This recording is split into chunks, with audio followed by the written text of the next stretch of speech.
고린도전서 4장 3절에서 5절 조금 긴 구절이긴 하지만요, 우리 함께 읽어보도록 하겠습니다. 시작. 그러나 내가 너희에게나 혹은 다른 사람에게나 판단을 받는 것이 내게는 매우 작은 일이니 참으로 나는 나 자신을 판단하지 아니하노라. 이는 나 스스로 판단받을 만한 아무것도 내가 알지 못하기 때문이라. 그러나 이로써 내가 의롭게 되는 것은 아니며 오직 나를 판단하시는 이는 주시니라. 그러므로 주께서 오시기까지 곧 그때에 이르기 전에는 아무것도 판단하지 말라. 그분께서 어둠에 감추어진 일들을 빛으로 가져가 비추시고 마음의 의도들을 드러내시리니 그때 각 사람이 하나님께로부터 칭찬을 받으리라. 아멘.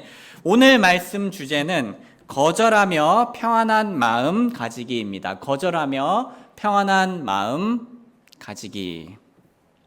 성도님들, 제가 살면서 어려워하는 것들 중 하나는 거절하는 거였습니다.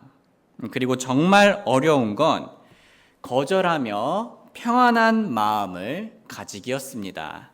좀 더 자세히 말하자면 누군가 저에게 부탁이나 제안을 합니다. 그리고 저는 최대한 들어주려고 하지만 어떤 때는 거절할 만한 이유를 가지고 있습니다. 그 이유는 당장의 제 지혜와 상황을 고려할 때 충분히 거절할 만한 이유입니다. 그래서 저는 어떻게 가까스로 거절을 하긴 합니다. 만약 제가 보기에 합당한 이유가 있음에도 불구하고 거절을 안 한다면 어떻게 될까요? 저는 계속 마음이 불편하겠죠. 그런데 제가 거절을 하더라도 제 마음은 계속 불편하고 불안하며 초조합니다. 제 마음이 거절한 후에도 이렇게 안 좋아지는 이유는 몇 가지가 있었는데요. 먼저 제 결정이 옳지 않거나 완벽하지 않을까봐 걱정됩니다. 또 제 결정이 아닌 상대방의 부탁이나 제안이 옳은 걸까봐 불안합니다. 또 제 결정을 보고 상대방이 저를 꽉 막힌 사람, 귀 기울일 줄 모르는 사람, 교만한 사람으로 볼까봐 초조해집니다. 특히 목회자라는 직분을 가진 저로서는 제가 성도님들의 요청이나 의견을 거절할 때 성도님들이 저를 어떻게 생각할까가 걱정되기 쉽습니다.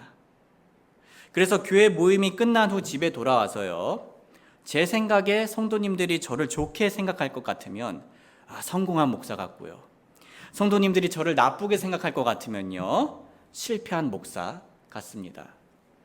저의 인생에서 거절은 하더라도 최악 같았고요, 하지 않더라도 최악 같은 덫이었습니다.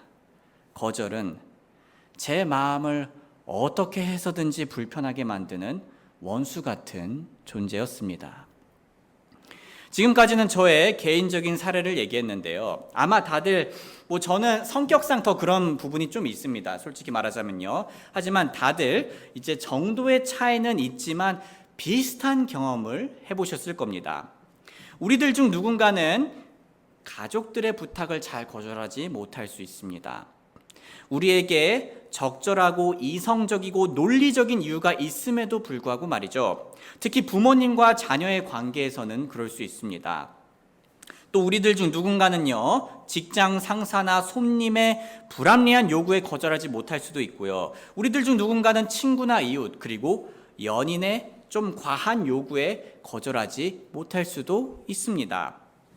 조금 다른 케이스를 말하자면 우리들 중 누군가는 상대방의 요구가 불합리하거나 과하지는 않더라도요, 아직 내 마음의 준비가 되지 않아서 거절하고 싶을 때가 있습니다. 우리는 그럴 때 거절해도 괜찮은 걸 알긴 하지만 잘 거절하지 못할 때가 있습니다. 물론 우리는 좋은 의도로 거절하지 않으려 합니다. 하지만 현실은 우리가 거절하고 싶을 때 거절하지 못하는 관계는 결코 건강한 관계가 아닙니다. 우리가 거절하지 못하는 관계는요, 우리를 속박하는 관계고요, 종속적인 관계이며 자기 파괴적인 관계입니다. 우리는 모든 관계에서 적절한 선을 가지고 있어야 하며 그 선을 넘으려 할 때는 아니요, 그건 안 됩니다. 아니요, 그건 제가 할 수 없습니다. 아니요, 그렇게 하시면 안 됩니다. 라고 말할 수 있어야 합니다. 우리 예수님께서도요, 안 되는 건 안 된다고 분명히 말씀하셨고 요청을 거절하실 때는 확실하게 거절하셨습니다. 몇 가지 예를 보겠습니다. 마태복음 16장 1절에서 4절입니다. 바리새인들이 또한 사두개인들과 함께 와서 그분을 시험하여 그분께 하늘로부터 오는 표적을 자기들에게 보여주기를 그분께 청하였더라. 그분께서 그들에게 응답하여 이르시되 저녁이 되면 너희가 이르기를 날씨가 좋을 것이라 이는 하늘이 붉기 때문이라 하는도다. 또 아침에는 오늘은 날씨가 굳을 것이라 이는 하늘이 붉고 흐리기 때문이라 하는도다. 오 너희 위선자들아, 너희가 하늘의 모습은 분별할 수 있으면서 시대의 표적들은 분별할 수 없느냐? 악하고 간음하는 세대가 표적을 구하나 예언자 요나의 표적 외에는 아무 표적도 그 세대에게 주지 아니하리라 하시더라. 그리고 그분께서 그들을 남겨두고 떠나가시더라. 예수님께서는 뭐든지 충분히 하실 수 있는 능력이 있으셨지만 상황에 따라 사람의 모든 요청을 들어주지는 않으셨습니다. 다시 말해 그분께서는 일방적으로 사람들에게 끌려다니지 않으셨고요. 거절해야 하는 상황에서는 거절을 하시는 분이셨다는 얘기입니다. 그리고 그건 가족들을 향해서도 마찬가지였어요. 마태복음 12장 46절에서 50절, 그분께서 아직 사람들에게 말씀하시는 동안 보라, 그분의 어머니와 그분의 형제들이 그분과 말하기를 원하며 밖에 서 있더라. 그때 한 사람이 그분께 이르되 보소서, 선생님의 어머니와 선생님의 형제들이 선생님과 말하기를 바라며 밖에 서 있나이다 하더라. 그러나 그분께서 자기에게 말하던 자에게 응답하여 이르시되 누가 내 어머니요 누가 내 형제들이냐 하시고 그분께서 자기 제자들을 향하여 손을 내밀며 이르시되 내 어머니와 내 형제들을 보라. 이는 누구든지 하늘에 계신 내 아버지의 뜻을 행하는 자가 곧 내 형제요 자매요 어머니이기 때문이라 하시더라. 예수님의 가족들은 예수님께서 한참 가르치시는 중간에 예수님을 만나 대화하기를 원했습니다. 참고로 당시 예수님의 형제들은 대부분 예수님을 믿지 않았습니다. 대부분은요 예수님께서 부활하신 후에 믿었어요. 그리고 마가복음 3장 21절을 보면 그들은 예수님을 제정신이 아니라는 소문을 듣고 심지어 그분을 붙잡으려고 나선 적도 있었습니다. 그리고 여기서 이 가족들이 아니라 밖에 서 있는 모습은요, 가족들 중 대부분이 예수님을 온 마음으로 받아들이지 않고 있다는 것을 암시하고 있습니다. 물론 그렇다고 해서 이 가족들이 예수님을 이렇게 대했다고 해서요, 예수님이 가족들과 절교하신 건 또 아니었습니다. 단지 제가 설교 중간에 갑자기 밖에 나갈 수 없는 것처럼 예수님께서도 가르치시는 중간에 갑자기 밖에 나가실 수는 없으셨습니다. 그래서 예수님께서는 가족들의 갑작스런 요청을 거절하신 거죠. 그리고 예수님은 가르침을 이어나가며 청중들과 당시 가족들이 꼭 알고 있어야 할 하늘 가족의 원리의 말씀을 선포하셨던 겁니다. 다시 말해 예수님께서는 적절한 이유를 가지고 가족들의 요청을 거절하시며 상황과 사람들의 상태에 알맞게 대처하신 겁니다.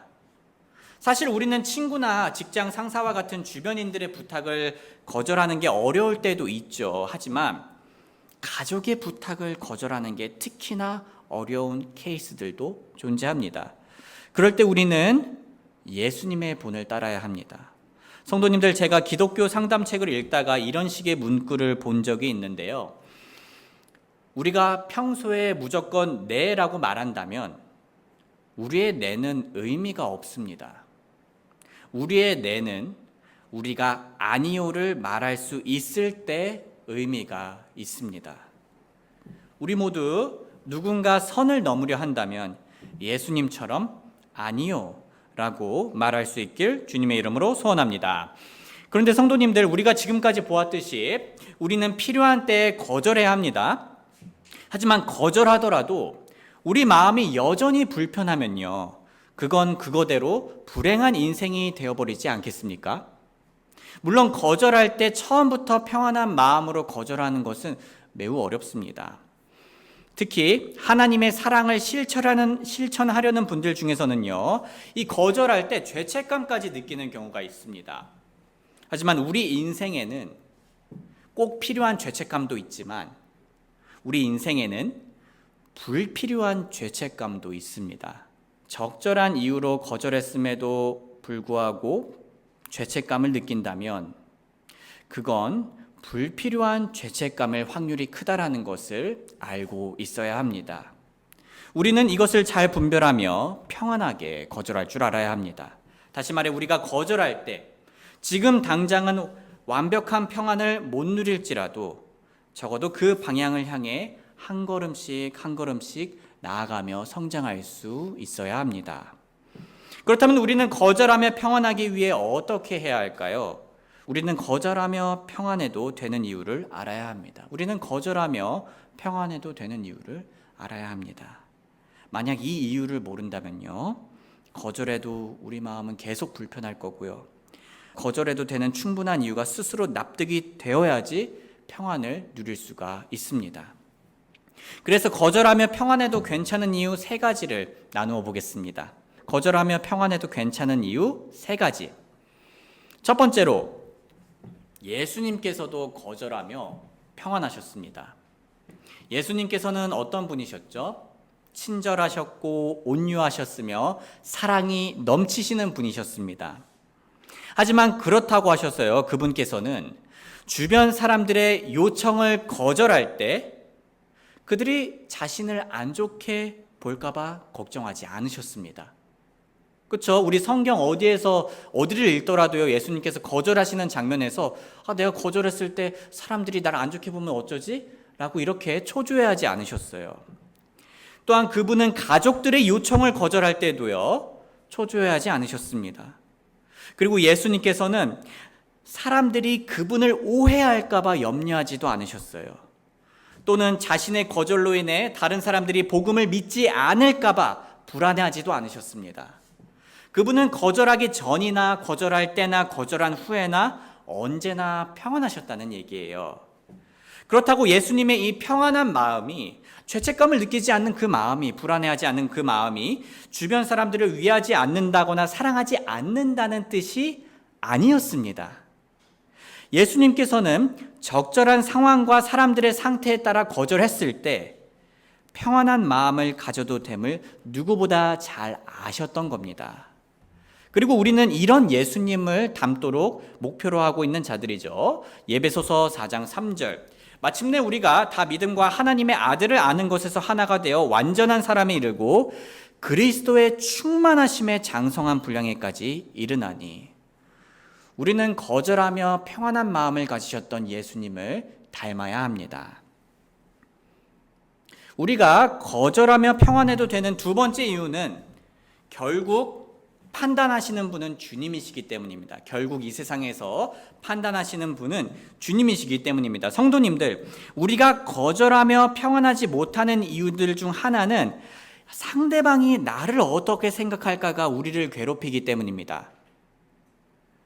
하지만 바울은요, 자신을 향한 다른 사람들의 판단에 대해 다음과 같이 말하였는데요. 우리 한번 같이 읽어볼까요? 시작. 그러나 내가 너희에게나 혹은 다른 사람에게나 판단을 받는 것이 내게는 매우 작은 일이니 참으로 나는 나 자신을 판단하지 아니하노라. 자, 바울은 지금 다른 사람이 자신을 판단하는 게 매우 작은 일이라 말합니다. 즉, 신경 쓸 만한 가치가 있지 않은 정말 아무것도 아닌 일이다라고 얘기를 하고 있는 거예요. 심지어 그는 자기 자신을 판단하지도 않는다고 합니다. 자, 우리가 생각하기에 합당한 이유로 거절한 후에도 집에 와서 어떻게 할 때가 있습니까? 혹시 나의 그 거절이, 나의 선택이 정말 옳았을까? 끊임없이 스스로를 판단하며 내 하루를, 내 일주일을 암울하게 보내고 있지는 않습니까? 바울은 그런 것조차 하지 않았어요. 그리고 그 이유를 다음과 같이 말을 했는데요. 고린도전서 4장 4절과 5절 같이 읽어보겠습니다. 시작. 이는 나 스스로 판단받을 만한 아무것도 내가 알지 못하기 때문이라. 그러나 이로써 내가 의롭게 되는 것은 아니며 오직 나를 판단하시는 이는 주시니라. 그러므로 주께서 오시기까지 곧 그때가 이르기 전에는 아무것도 판단하지 말라.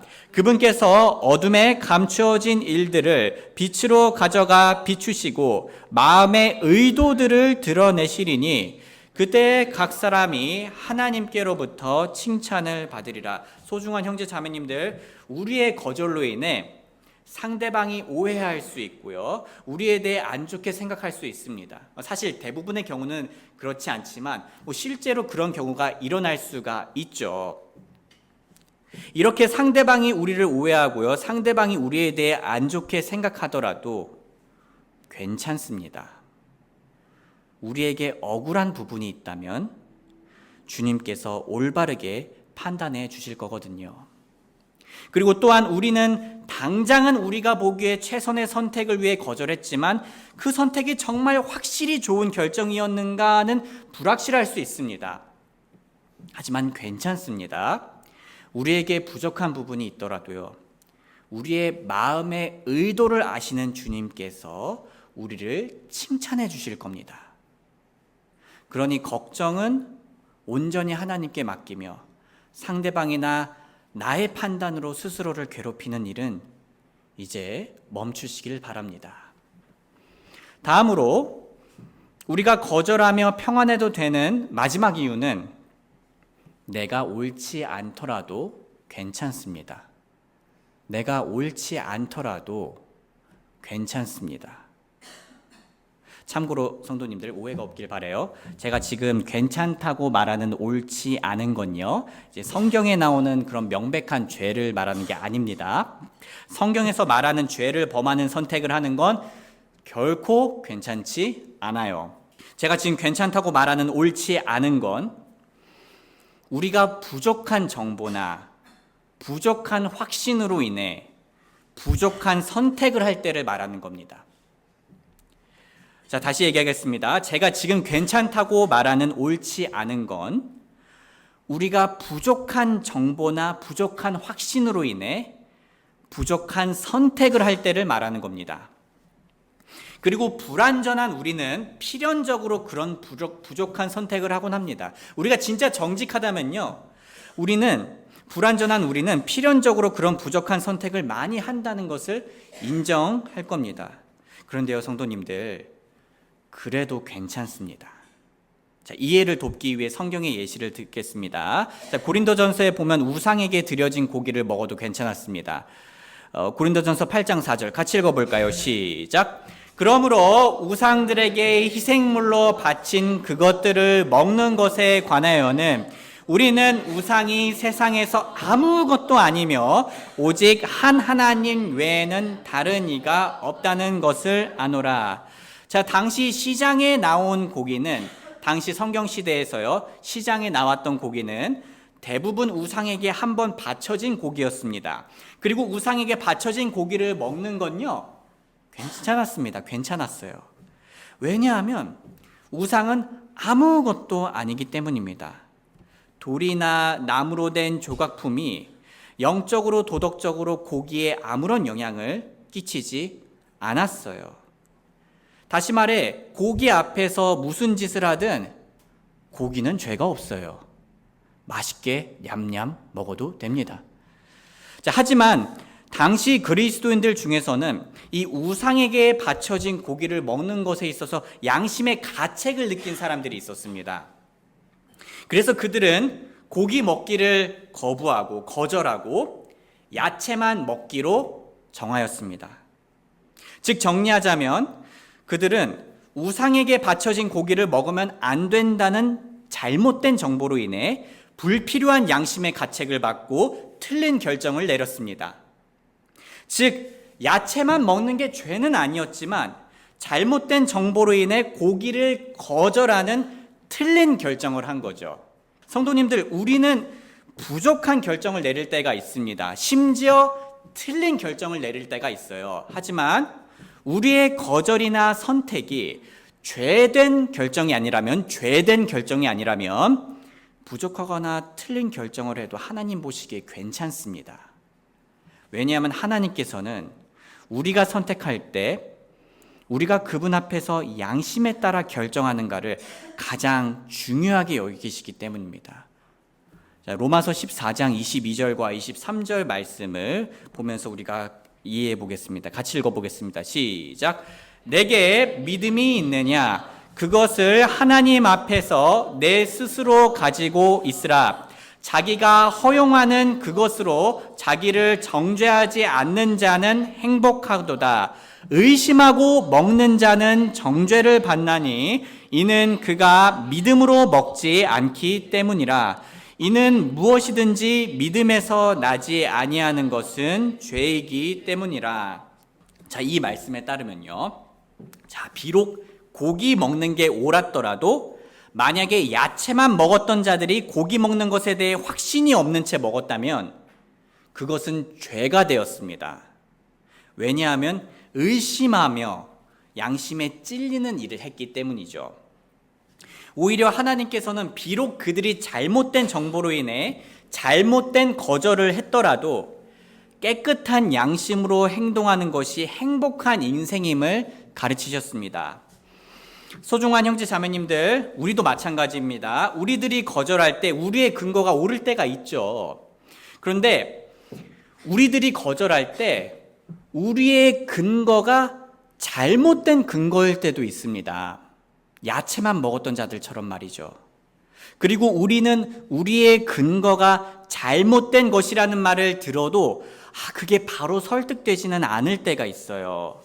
정말 진짜 고집을 부리려는 게 아니라 지금 당장은 아무리 내가 봐도 양심상 하나님 앞에서 이렇게 결정하는 게 옳아 보여요. 그럴 때는 본의 아니게 야채만 먹었던 자들처럼 틀린 결정을 내리셔도 괜찮습니다. 본의 아니게 그렇게 결정하셔도 괜찮아요. 거절하며 부족한 결정을 내리셔도 괜찮습니다. 왜냐하면 하나님께서는 고기를 거절하며 부족하고 틀린 결정을 내렸던 자들을 정죄하지 않았기 때문입니다. 오히려 그들이 억지로 양심에 거슬리는 행동을 하지 않은 것에 대해 잘했고 행복한 삶이라고 말씀을 하셨어요. 그리고 만약 양심을 거스르는 행동을 했다면 오히려 그것을 죄라고 말씀하십니다. 성도님들, 우리 다들 죄 짓지 않고 행복하길 원하죠. 그러시다면 거절할 때 이렇게 해보시길 바랍니다. 자, 먼저 누군가 우리에게 제안이나 부탁을 할 때 우리가 항상 완벽한 결정을 내릴 수 없다는 것을 겸손히 인정하길 원합니다. 그리고 우리의 선택이 정말 틀렸다는 확신이 들었을 때는 바로 잡으시길 바랍니다. 하지만 만약 우리에게 하나님 앞에서의 내 양심을 거스르면서까지 상대방에게 맞추려는 충동이 온다면 하지 마시길 바랍니다. 그때는 심지어 내 선택이 틀렸더라도 순수한 양심을 지키기 위해 거절하는 것이 하나님 보시기에 옳고 행복한 겁니다. 사람이잖아요. 틀릴 수 있는 거예요. 마치 야채 먹는 자들이 양심을 지키기 위해 고기를 거절한 것이 하나님께서 보시기에 옳고 행복했던 것처럼 말입니다. 만약 우리가 하나님을 위해 최선이라 생각하는 양심을 거스르면서까지 상대방에게 맞추려고 한다면 그건 옳지 않습니다. 그건 마치 아직 고기에 대한 의심을 가지고 있는 사람에게 고기를 억지로 먹이는 것과 같습니다. 이처럼 내가 나한테 양심을 거스르는 짓을 행하게 만들지는 말아야 하고요. 또는 상대방이 나한테 양심을 거스르는 짓을 행하게 만들지는 말아야 합니다. 왜냐하면 의심을 한 채로 내 양심을 거스르면서까지 억지로 남에게 맞추게 되면 나는 정죄를 받게 되고 하나님께서는 기뻐하시지 않게 되기 때문입니다. 소중한 성도님들, 우리에게는 하나님을 위해 양심적으로 최선을 선택할 자유가 있습니다. 그리고 나머지 상황과 그 상대방의 반응은 크신 하나님께 맡기시길 바랍니다. 그래서 형제자매님들, 우리 앞으로 그리스도인으로서 이렇게 살길 바랍니다. 평소 학교나 직장, 교회나 가정에서 친절과 사랑을 베푸시고요. 또 부탁을 최대한 잘 들어주시길 바랍니다. 하지만 거절할 만한 합당한 이유가 있으시다면 마음 편히 거절하시길 바랍니다. 우리의 하나님은 억지가 아닌 자원하는 마음을 원하시는 분이십니다. 그러니 상대방이 요청할 때 내 마음이 아직 준비되어 있지 않다면 편하게 거절하시길 바랍니다. 우리의 하나님은 우리의 시간과 체력이 제한되어 있다는 걸 아시는 분이세요. 그러니 상대방이 요청할 때 내가 아직 여유가 없다면 편하게 거절하시길 바랍니다. 그리고 나머지 상황과 상대방의 반응은 하나님께 맡기시길 바랍니다. 만약 우리가 이처럼 인생에서 마음 편히 거절하는 방법을 배우질 않는다면 앞으로 우리는 스스로를 너무 괴롭고 힘들게 만들 겁니다. 반대로 우리가 하나님을 기준으로 마음 편히 거절하는 방법을 훈련해 나간다면요, 우리는 평안하고 행복하게 될 겁니다. 그리고 만약 그리스도인들끼리 거절해야 한다면 이렇게 겸손히 거절하실 수도 있으세요. 자, 예를 듭니다. 자, 제가 틀리고 땡땡 형제님 또는 땡땡 자매님이 맞으실 수 있음을 인정합니다. 제가 지금은 하나님 안에서 이렇게 결정하는 게 더 마음이 평안합니다. 비록 이번에는 제가 이렇게 결정하지만 나중에 하나님께서 원하신다면 제 마음을 바꾸어 주실 수도 있음을 믿습니다. 그러니 이 부분에 있어서 제가 오늘 이렇게 선택하는 것은 넓은 이해를 좀 부탁드립니다. 이런 식으로 겸손하게 얘기를 할 수 있는 거예요. 말씀을 마무리하겠습니다. 사랑하는 형제 자매님들, 우리는 평소 친절하며 부탁을 잘 들어주려 해야 하지만 적절한 이유가 있을 때 마땅히 거절할 줄 알아야 합니다. 우리는 저마다 거절하기 특별히 어려운 관계가 있죠. 직장 상사나 손님의 요청이 그럴 수도 있고요. 친구나 연인의 부탁이 그럴 수도 있고, 심지어 교회 형제나 가족의 제안 혹은 목사님의 부탁이 그럴 수도 있습니다. 하지만 우리는 그분들이 우리에게 얼마나 많은 영향을 끼칠 수 있는지와는 상관없이 적절한 이유가 있으면 아니요 라고 말할 자유와 권리가 하나님으로부터 주어졌습니다. 그런데 우리 중에는 거절하는 것이 여전히 어렵거나 거절을 하긴 해도 마음이 불편하실 수가 있어요. 그러시다면 우리가 거절하면 평안해도 되는 이유들 오늘 3가지를 알면 도움이 됩니다. 먼저, 예수님께서도 주변 사람들과 가족들에게 거절하실 때 평안하셨습니다. 그리고 그건 사랑이 없거나 친절하지 않다는 뜻이 아니었고요. 마땅히 거절해야 할 때를 알고 실천했다는 뜻이었습니다. 우리는 이런 예수님을 닮도록 부름받았습니다. 자, 2번째로, 결국 판단하시는 분은 주님이십니다. 대부분의 경우는 실제로는 그렇지 않지만 우리의 거절로 인해 상대방이 오해할 수 있고 우리에 대해 안 좋게 생각할 수도 있죠. 하지만 만약 상대방이 그렇더라도 괜찮습니다. 억울한 부분이 있다면 주님께서 결국 올바르게 판단해 주실 것이고 또 우리의 마음의 의도를 아시는 하나님께서 칭찬해 주실 것이기 때문입니다. 그러니 걱정은 온전히 하나님께 맡기며 상대방이나 나의 판단으로 인해 우리 스스로를 괴롭히는 일은 빨리 멈추시길 소망합니다. 마지막으로, 나의 결정이 부족하거나 옳지 않더라도 괜찮습니다. 우리는 사람인지라 본의 아니게 부족하고 옳지 않은 결정을 내릴 수가 있어요. 하지만 괜찮습니다. 그런 상황에서 하나님께서는 우리가 얼마나 완벽주의자이고 또 정확한가를 보시는 게 아닙니다. 하나님께서는 우리가 부족한 걸 다 알고 계세요. 그리고 하나님께서는 우리가 우리 양심을 거스르면서까지 무리하는 것보다는 양심에 따라 하나님을 섬겼을 때 훨씬 더 기뻐하시는 분이십니다. 우리에게는 하나님을 위해 양심적으로 최선을 선택할 자유가 있습니다.